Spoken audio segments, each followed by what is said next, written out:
دل میں کتنی بھی خواہش ہو کہ یہ سب لوگ ایمان لے آئیں، لیکن یہ کہ اللہ تعالیٰ نے تو ذاتہ رکھا ہوا، جو طالب حق ہوگا اسے حق ملے گا،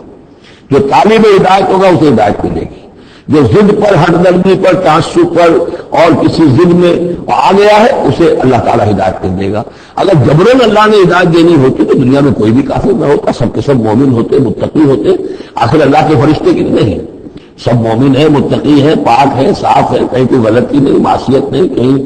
لا یعصون اللہ ما امرہ ویفعلون ما یؤمرون، وہ جو بھی کچھ انہیں حکم ہوتا ہے بجا لاتے ہیں، اللہ تعالیٰ کے احکام، کسی حکم کی نافرمانی نہیں کرتے۔ انسانوں کو پیدا کیا ہے امتحان کے لیے، خلق الموت والحیات لیبلوکم ایکم احسن عملا، لہذا آپ اس معاملے میں بس اپنا فرض ادا کریں، باقی کون ایمان لا رہا کون نہیں لا رہا وہ معاملہ ہم سے متعلق ہے۔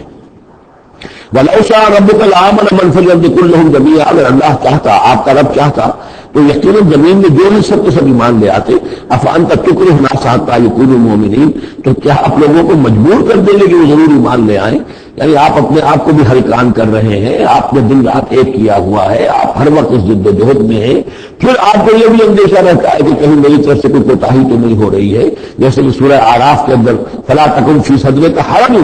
آپ کے دل کے اندر یہ تنگی نہیں ہونی چاہیے، آپ اپنا فرض ادا کر کے اپنے آپ کو سبکدوش سمجھیے۔ وَمَا كَانَ لِنَفْسٍ أَن تُؤْمِنَ إِلَّا بِإِذْنِ اللَّهِ، اور کسی جان کے لیے ممکن ہی نہیں ہے، کسی انسان کے لیے کہ وہ ایمان لائے مگر اللہ کے اذن سے۔ وَيَجْعَلُ الرِّجْسَ عَلَى الَّذِينَ لَا يَعْقِلُونَ، اور جو عقل سے کام نہیں لیتے اللہ تعالیٰ ان کے اوپر تو گندگی مسلط کر دیتا ہے۔ قُلِ انظُرُوا مَاذَا فِي السَّمَاوَاتِ وَالْأَرْضِ، کہیے ان سے کہ دیکھو جو آسمانوں اور زمین میں ہے اللہ تعالیٰ کی آیات ہیں، آسمان میں بھی ہے زمین میں بھی ہے۔ وَمَا تُغْنِي الْآيَاتُ وَالنُّذُرُ عَنْ قَوْمٍ لَا يُؤْمِنُونَ، لیکن یہ ساری آیات کام نہیں آتی، اور یہ ساری انذار اور ڈر سنانا اور جو بھی دعوت و تبلیغ ہے وہ ان لوگوں کے لیے جو ایمان نہیں لانا چاہتے مفید نہیں ہے۔ فَهَلْ يَنْتَظِرُونَ إِلَّا مِثْلَ أَيَّامِ الَّذِينَ خَلَوْا مِنْ قَبْلُ، یہ لفظ ایام آگے، ایام اللہ، تو کیا یہ منتظر ہیں اسی طرح کے دنوں کے جیسے کہ دن اس سے پہلے آئے ہیں؟ فَانْتَظِرُوا، وہ دن جو آیا تھا قوم نوح پر، وہ دن جو آیا قوم ہود پر اور قوم صالح پر، فَهَلْ يَنْتَظِرُونَ إِلَّا مِثْلَ أَيَّامِ الَّذِينَ خَلَوْا مِنْ قَبْلِهِمْ، تو کیا یہ اسی طرح کے دنوں کا انتظار کر رہے ہیں، اسی طرح کا دن ان پر بھی آ جائے جیسا کہ ان پر آیا تھا جو ان سے پہلے تھے؟ قُلْ فَانْتَظِرُوا إِنِّي مَعَكُم مِّنَ الْمُنتَظِرِينَ، تو کہہ دیجئے کہ اچھا انتظار کرو، میں بھی تمہارے ساتھ انتظار کر رہا ہوں۔ ثُمَّ نُنَجِّي رُسُلَنَا وَالَّذِينَ آمَنُوا، پھر ہم نجات دیتے رہے ہیں اپنے رسولوں کو اور اہل ایمان کو۔ كَذَٰلِكَ حَقًّا عَلَيْنَا نُنجِي الْمُؤْمِنِينَ، بالکل اسی طرح ہمارے اوپر حق ہے، واجب ہے کہ ہم اہل ایمان کو نجات دیں۔ حضرت نوح کے ساتھ جو ایمان لائے وہ ان کے ساتھ کشتی میں بچا لیے گئے، حضرت ہود پر جو لوگ ایمان لائے ان کو بچا لیا گیا، حضرت صالح پر جو ایمان لے آئے وہ ان کو بچا لیے گئے، اور عمورہ اور سمون کی بستیوں میں سے کوئی ایک بھی نہیں نکلا ایسا خوشبخت کہ جو وہاں سے اپنی نجات کا سامان حاصل کرتا، سوائے حضرت لوط اپنی دونوں بیٹیوں کو لے کر نکلے ہیں، ایک متنفس بھی نہیں تھا وہاں، ان کی اپنی بیوی بھی پیچھے رہ گئی ہے۔ قُلْ يَا أَيُّهَا النَّاسُ إِن كُنتُمْ فِي شَكٍّ مِّن دِينِي، اب یہ بڑا ایک فیصلہ کن سا انداز خطاب ہے یہاں، کہہ دیجئے نبی لوگوں، إِن كُنتُمْ فِي شَكٍّ مِّن دِينِي، اگر تمہیں میرے دین کے بارے میں کوئی شک ہے، یعنی تم مجھ پر دباؤ ڈال رہے ہو تو میں تمہارے دین کی پیروی کروں، تو تمہیں کوئی شک ہے شاید میرے بارے میں کہ میں اپنے دین پر پوری طرح جازم نہیں ہوں، پوری طرح قائم نہیں ہوں، شاید مجھے اس کے اوپر پورا وثوق حاصل نہیں ہے، یہ جو تم محنت کر رہے ہو، مجھے جو ہے مجھ پر دباؤ پریشرائز کر رہے ہو مجھے۔ قُلْ يَا أَيُّهَا النَّاسُ إِن كُنتُمْ فِي شَكٍّ مِّن دِينِي فَلَا أَعْبُدُ الَّذِينَ تَعْبُدُونَ مِن دُونِ اللَّهِ، تو میں ہرگز نہیں پوجنے والا ان کو جن کو تم پوجتے ہو اللہ کے سوا، وَلَٰكِنْ أَعْبُدُ اللَّهَ الَّذِي يَتَوَفَّاكُمْ، بلکہ میں تو پوجوں گا اور پرستش کروں گا اسی اللہ کی جو تمہیں قبض کرے گا۔ وَأُمِرْتُ أَنْ أَكُونَ مِنَ الْمُؤْمِنِينَ، اور مجھے حکم ہوا ہے کہ میں ایمان لانے والوں میں سے ہو جاؤں۔ وَأَنْ أَقِمْ وَجْهَكَ لِلدِّينِ حَنِيفًا، اور اے نبی آپ تو اپنے چہرے کو سیدھا رکھیے دین حنیف کی طرف،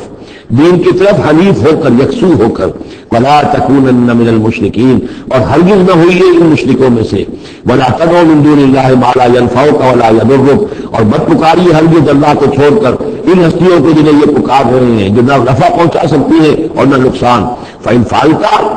اور اگر بالفرض آپ نے ایسا کیا، فَإِنَّكَ إِذًا مِّنَ الظَّالِمِينَ، تو پھر آپ بھی ظالموں میں سے ہو جائیں گے۔ وَإِن يَمْسَسْكَ اللَّهُ بِضُرٍّ فَلَا كَاشِفَ لَهُ إِلَّا هُوَ، اور اگر اللہ تعالیٰ آپ کو کوئی ضرر پہنچائے، تکلیف پہنچائے، تو کوئی نہیں ہے اس کا کھولنے والا دور کرنے والا سوائے اس کے، وَإِنْ کا بِخَيْرٍ، اور اگر وہ ارادہ کر لے آپ کے ساتھ بھلائی کا، خیر کا، اچھائی کا، فَلَا رَادَّ لِفَضْلِهِ، تو اس کے فضل کو لوٹانے والا کوئی نہیں جو آڑ بن جائے، روک بن جائے، رکاوٹ بن جائے اس کے فضل کے راستے میں۔ يُصِيبُ بِهِ مَن يَشَاءُ مِنْ عِبَادِهِ، وہ اپنا فضل دیتا ہے اپنے بندوں میں سے جس کو چاہتا ہے، پہنچاتا ہے جس کو چاہتا ہے۔ وَهُوَ الْغَفُورُ الرَّحِيمُ، اور وہ غفور اور رحیم ہے۔ قُلْ يَا أَيُّهَا النَّاسُ، کہہ دیجئے اے لوگوں، قَدْ جَاءَكُمُ الْحَقُّ مِنْ رَبِّكُمْ، تمہارے پاس تمہارے رب کی طرف سے حق آ چکا ہے۔ فَمَنِ اهْتَدَىٰ، تو جو کوئی بھی ہدایت پائے، فَإِنَّمَا يَهْتَدِي لِنَفْسِهِ، تو وہ اپنے بھلے کو ہدایت پاتا ہے، اس کا فائدہ اسی کو ہوگا، عاقبت اس کی صبر کی، اللہ کی رحمت اس کی شامل حال ہوگی۔ وَمَنْ ضَلَّ،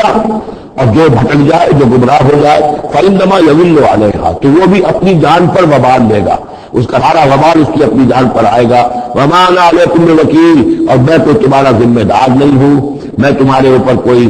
داروغہ بنایا نہیں گیا ہوں، میں تمہارے بارے میں مسئول نہیں ہوں، اللہ کے ہاں مجھ سے تمہارے بارے میں بات پوچھ نہیں ہوگی۔ وَلَا تُسْأَلُ عَنْ أَصْحَابِ الْجَحِيمِ، آپ سے نہیں پوچھا جائے گا جہنمیوں کے بارے میں۔ وَاتَّبِعْ مَا يُوحَىٰ إِلَيْكَ، اور اے نبی آپ پیروی کرتے جائیے اس کی کہ جو آپ کی طرف وحی کیا جا رہا ہے۔ وَاصْبِرْ، اور صبر کیجئے، جمے رہیے، ڈٹے رہیے، ان کے دباؤ کو برداشت کیجئے، حتیٰ یحکم اللہ، یہاں تک کہ اللہ تعالیٰ فیصلہ سنا دے۔ وَهُوَ خَيْرُ الْحَاكِمِينَ، اور یقیناً وہ بہترین فیصلہ کرنے والا ہے۔ سورۃ ہود، بسم اللہ الرحمن الرحیم،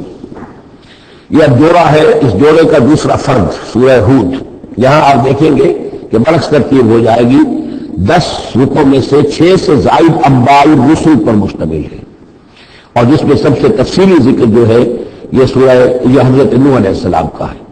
اور آخر میں بہت ہی مختصر سا تذکرہ جو ہے حضرت موسیٰ کا ہے۔ باقی جیسے سورہ اعراف میں ایک ایک رکوع ایک ایک رسول کے لیے، وہی ترتیب آپ یہاں دیکھیں گے۔ بسم اللہ الرحمن الرحیم، الف لام را، کتاب محکمت آیاتہ ثم فصلت من لدن حکیم خبیر۔ الف لام را، یہ وہ کتاب ہے جس کی آیات پختہ کی گئی ہیں، مضبوط کی گئی ہیں، پھر ان کی تفصیل کی گئی ہے، انہیں کھولا گیا ہے اس ہستی کی طرف سے جو حکیم اور خبیر ہے، جو کمال حکمت والا اور باخبر ہے۔ اس کا ایک مفہوم یہ ہو سکتا ہے کہ قرآن مجید میں شروع میں جو صورتیں نازل ہوئی ہیں وہ چھوٹی چھوٹی لیکن بہت پروفاؤنڈ چند الفاظ کے اندر معلوم ہوتا ہے، کہ جیسے سورۃ العصر ہے، والعصر ان الانسان لفی خسر الا الذین آمنوا وعملوا الصالحات وتواصوا بالحق وتواصوا بالصبر۔ اب اس میں کل ہدایت موجود ہے، اور امام شافعی کے وہ اقوال جو ہے میں نے اپنے کتابچے میں راہ نجات سورۃ العصر کی روشنی میں وہ سارے درج کیے ہیں، کہ لو لم ينزل من القرآن سواها لكفت الناس، اگر صرف یہ سورۃ العصر نازل ہوتی، قرآن میں سے کچھ نہ نازل ہوتا، تو بھی ہدایت کے لیے کافی تھی۔ اور لو تدبر الناس هذه السورة لوسعتهم،